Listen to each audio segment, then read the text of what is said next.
সালামু আলাইকুম সুপ্রিয় অষ্টম শ্রেণীর শিক্ষার্থী বন্ধুরা, আজকে তোমাদের গণিত বইয়ের 131 পৃষ্ঠার যে গ্রাফ পেপারটি তোমরা স্ক্রিনে লক্ষ্য করছো, চিত্র 6.7 এই গ্রাফ পেপারে উপরের এই ABCD এর স্থানাঙ্কগুলো চিহ্নিত করতে হবে এবং সেই সাথে আমি নিচেরটাও করে দেবো। 131 পৃষ্ঠার যে ছক 6.3 রয়েছে এটাও করে দেবো।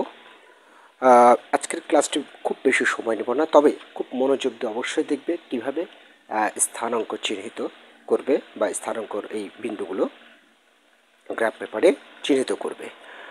তো তোমাদের যেহেতু এখানে বলেছে যে সুবিধা মতো তোমাদের সুবিধা মতো মূল বিন্দু নিয়ে এক্স অক্ষ এবং ওয়াই অক্ষ অঙ্কন করে নাও, তারপর নিচের বিন্দুগুলো প্রদত্ত গ্রাফ পেপারে চিহ্নিত করো।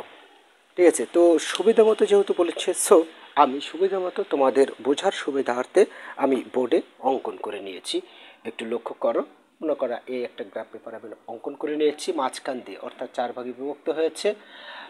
এখানে আমি ওয়াই অক্ষ, এটা হচ্ছে ওয়াই অক্ষ, ঠিক আছে, আর এটা হচ্ছে এক্স অক্ষ, ওকে, এবং এটা হচ্ছে জিরো বিন্দু যেখানে ছেদ করেছে ওয়াই অক্ষ এবং এক্স অক্ষ, এটা জিরো বিন্দু। জিরো বিন্দুর দেখো, অর্থাৎ এই ওয়াই অক্ষের বামে যখন আসছে তখন আমি প্রতি ঘরকে মাইনাস সংখ্যা দ্বারা চিহ্নিত করেছি, এক একক করে বৃদ্ধি হয়েছে প্রতি ঘর, সেটা হচ্ছে -1, -2, -3, -4। অর্থাৎ যখন আমরা এই ওয়াই অক্ষের বাম দিকে তখন ঋণাত্মক সংখ্যা, ওয়াই অক্ষের বাম দিকে ধনাত্মক সংখ্যা।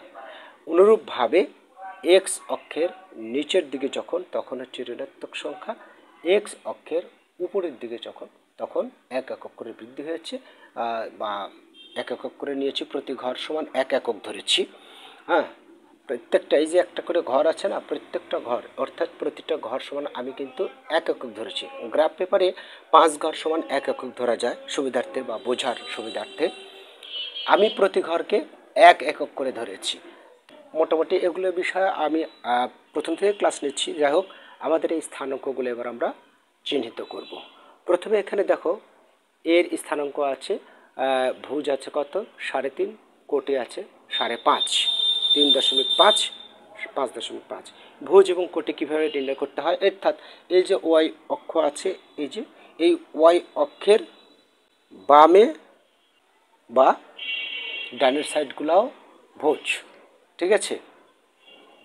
আবার এই এক্স অক্ষের উপরের দিকেগুলো, অর্থাৎ উপরের দিকেগুলো অথবা নিচের দিকেগুলো কোটি, ওকে, আশা করছি বলি। অর্থাৎ ওয়াই অক্ষের ডান সাইডেরগুলো অথবা বাম সাইডেরগুলো এগুলা প্রতি ঘর ভুজ, আর এক্স অক্ষের উপরে অথবা নিচের দিকেরগুলো এটা হচ্ছে ধরবো আমরা কোটি। একটা অথবা দুটো যখন চিহ্নিত করবো তখন তোমরা এটা বুঝে যাবে। এটা গল্পের ভাষা অঙ্ক শিখলে তোমাদের কিন্তু মনে হবে এবং আজীবন মনে থাকবে। যাই হোক, ভুজটা 3.5, তাহলে এ 3.5 মাইনাস আছে, দেখো 3.5, এটা হচ্ছে মাইনাস। তাহলে এই যে ওয়াই অক্ষ আছে মাইনাস মানে বাম দিকে আসবে। সো তাহলে এই যে এখান থেকে আমরা গুনে যাব 1, 2, 3, 3.5 হচ্ছে, এটা হচ্ছে, এবং কোটি আছে 5.5, এটা প্লাস আছে। সো এখন আবার উপরের দিকে যাবে 1, 2, 3, 4, 5, 5.5, মোটামুটি এটা হচ্ছে, ঠিক আছে। এটাই হচ্ছে এ, এটা হচ্ছে এ, ঠিক আছে, এর স্থানাঙ্ক। আশা করি বুঝতে পেরেছ।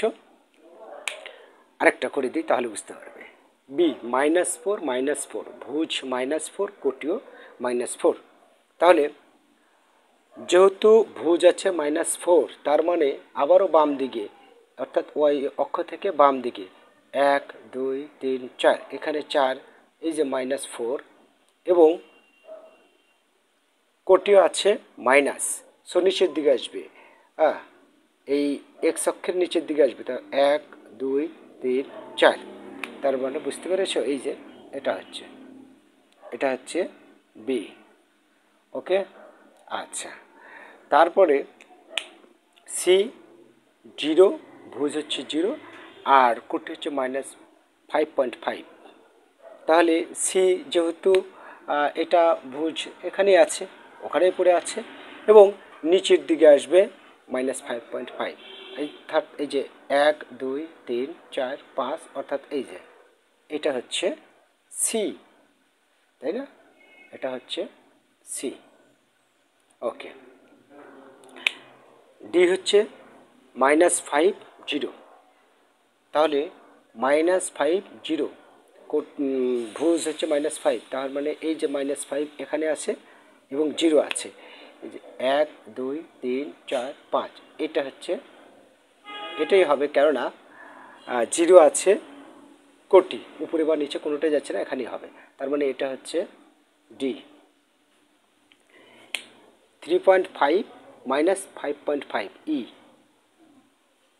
এখানে কিন্তু প্লাস রয়েছে, হ্যাঁ, এখানে কিন্তু ভুজ প্লাস, সো এবার যাবে বাম দিকে, সরি ডান দিকে 3.5। তাহলে 1 2 3, 1 2 3, তাহলে এটা হচ্ছে এই পর্যন্ত না, সরি এখানে আসছে 3.5 পর্যন্ত আসলো। এবার 5.5 নিচের দিকে যাবে, কেননা মাইনাস রয়েছে। সো 1 2 3 4 5 এইখানে হবে, মাইনাস রয়েছে যেহেতু, এটা হচ্ছে ই, তাই না? এটা ই। ওকে, আচ্ছা, এফ 3.5 -5.5, মানে ই আর এফ একই দেওয়া আছে, সো এটাই এফ। ওকে, জি 0.1.5, ভুজ হচ্ছে 0, তাহলে 0 এখানে আছে, আর 1.5 যেহেতু প্লাস, সো উপরের দিকে যাবে, তাহলে এক এদের এটা হচ্ছে 1.5, সো এটা হচ্ছে জি। ওকে, আমাদের চিহ্নিত হয়ে গেল। আশা করি শিক্ষার্থী বন্ধুরা তোমরা খুব ভালোভাবে বুঝতে পেরেছো। যেহেতু আমাদের এখানে নির্দেশ হয়ে গেল, এখন বিষয়টা হচ্ছে এই যে এটা কিন্তু আমি লিখিনি, এখানে তোমরা ব্র্যাকেটে প্রত্যেকটা এভাবে লিখে দিতে পারো। আমাকে চিহ্নিত করতে বলেছে, আমি তাই চিহ্নিত করলাম, খুব বেশি কিছু এটা, ঠিক আছে, এভাবে।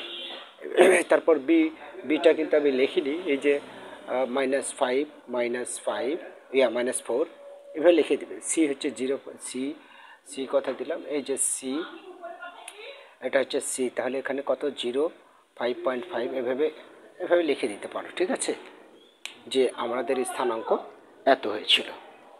ওকে, তাহলে এবার পরের ছকটা বুঝি আমরা। স্ক্রিনে যে বিষয়টা তোমরা লক্ষ্য করছো লেখা আছে চতুর্ভাগ। তোমরা দেখেছো বস্তুর অবস্থানের ক্ষেত্রে কখনো একটি কোটি ধনাত্মক বা ঋণাত্মক এবং ভুজ ধনাত্মক বা ঋণাত্মক হয়।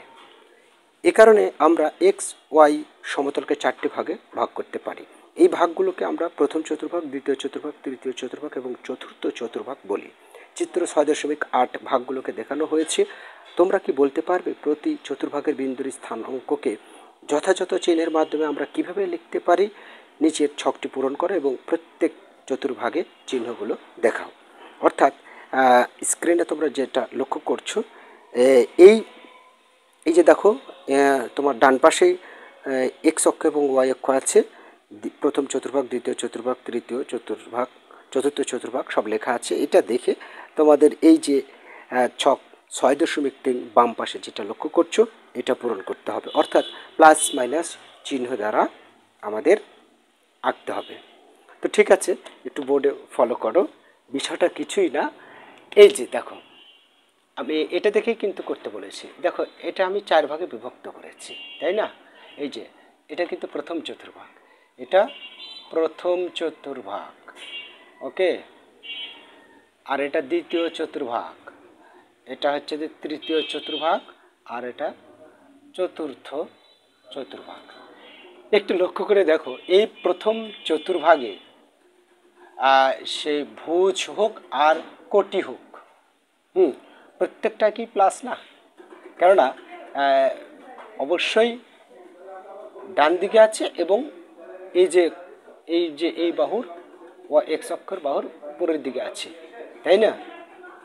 তাহলে এই অংশের প্রত্যেকটাই কিন্তু প্লাস, বা ভুজ বা কোটি প্লাস। তার মানে ভুজের চিহ্ন প্লাস হবে, কোটির চিহ্ন প্লাস হবে।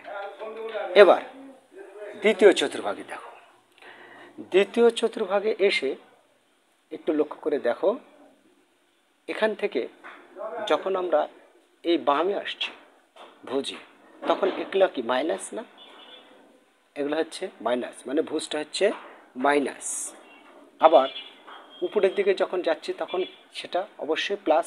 তার মানে এই চতুর্ভাগে আছে মাইনাস আর প্লাস। ঠিক আছে, এখানে কি কি আছে? মাইনাস, কেননা যখন ওয়াই অক্ষ থেকে আমরা বামে ধরছি তখন তো অবশ্যই মাইনাস ভুজ। আর কোটিটা এই এই যে এক্স অক্ষের উপরে যেগুলো আছে সেগুলো তো অবশ্যই কোটি, আর এই কোটিটা কি প্লাস না? সো কোটি হচ্ছে প্লাস, এই চিহ্নতে বোঝাতে বলেছে।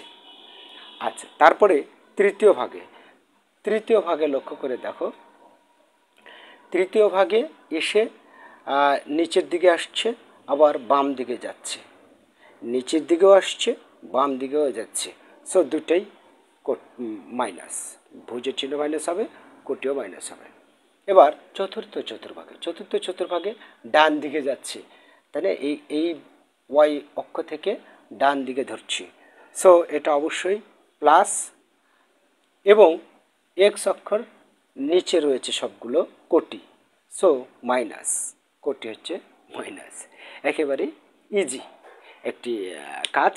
আশা করছি শিক্ষার্থী বন্ধুরা খুব সহজভাবে বুঝে গেছো। কমেন্ট করবে তোমাদের যে কোনো পৃষ্ঠার সমাধান পেতে। আমার মোবাইলে ডিভাইস দিয়ে করে এবং অল্প দামের মোবাইল জন্য মনে হয় যে ক্লাসগুলো তত গুরুত্বপূর্ণ নয়, তবে আমার প্রতিটি ক্লাস বোঝার মতোই। যদি আজকের ক্লাসটি কেউ দেখে থাকো, ভালো থেকো, তোমাদের দীর্ঘ জীবন কামনা করে এখানে শেষ করছি। আল্লাহ হাফেজ।